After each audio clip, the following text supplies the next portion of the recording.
কোনো কাজে আসবে না। আপনার এই আমল আল্লাহ পাকের দরবারে কোনোদিন কবুল হবে না, সুফল আনতে পারবে না। এই জন্য ঈমান লাগবে। ঈমানের গুরুত্ব আমাদের ভিতরে নেই, কিন্তু সাহাবায়ে কেরামের ভিতরে ঈমানের গুরুত্ব কেমন ছিল। ইসলামের প্রথম সাহাবী, ইসলামের প্রথম যুগের সাহাবী হযরত বেলাল ইবনে রাবাহ হাবশী রাদিয়াল্লাহু তাআলা আন। হযরত বেলালের কেমন ঈমান ছিল। যখন হাবশা থেকে আসার পরে উমাইয়া ইবনে খলফের দাস ছিল, গোলাম ছিল হযরত বেলাল। ওই দাসটাকে অবস্থায় যখন রাসূলের আবির্ভাব হয়েছে 40 বছর বয়সের মধ্যে, মক্কার মধ্যে মুহাম্মদ লা ইলাহা ইল্লাল্লাহ তালকিন করে, লা ইলাহা ইল্লাল্লাহ মুহাম্মাদুর রাসূলুল্লাহ শিক্ষা দেয়। যখন এই শিক্ষা হযরত বেলালের কানের মধ্যে পৌঁছলো, তখন তিনি ভিতরে ভিতরে ভিতরে ভিতরে এক আল্লাহর উপর ঈমান নিয়ে এসেছিলেন। কিন্তু উমাইয়া ইবনে খলফ জালেম, মুনাফিক, কাফের, বেঈমান, ওই ঈমান সহ্য করতে পারে না।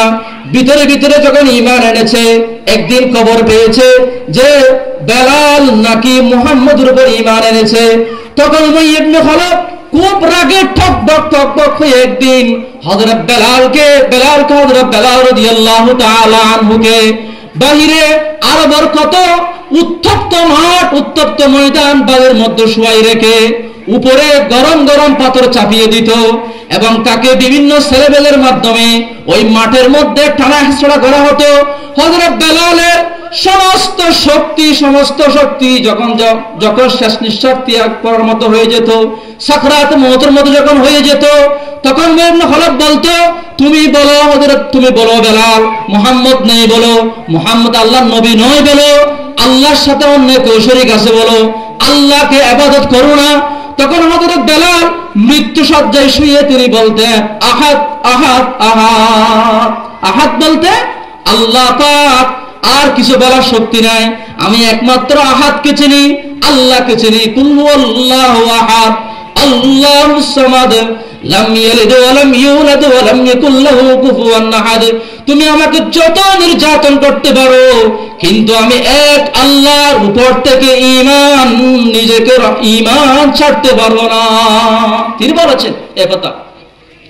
এরপরে হযরত আবু বকর সিদ্দিক রাদিয়াল্লাহু তাআলা আনহু ওনাকে বিভিন্ন টাকা দিয়ে ক্রয় করে নিয়ে এসেছিলেন, আজাদ করে দিয়েছেন। এখন এই হযরত বেলাল আবু লাহাবের সব ছিল, তার স্ত্রী ছিল, সন্তান ছিল, স্থায়ী বাসিন্দা ছিল, মক্কার লিডার ছিল, আবু তালেবের সবকিছু ছিল, আবু জাহালের সবকিছু ছিল, ধনবল, মনোবল আর জনবল, যা কিছু দরকার সব ছিল।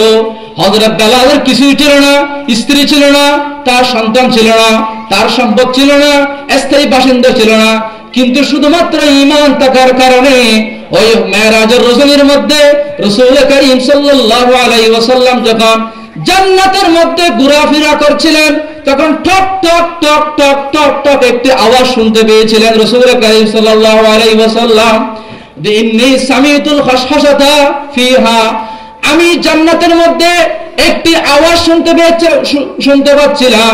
তখন ওইখানে আসার পরে জিবরিলকে জিজ্ঞেস করলাম, ও জিবরিল, হে জিবরিল, মা হাদিল খাশখাশাতু, এই যে চন্ডালের আওয়াজ, এগুলো কিসের আওয়াজ?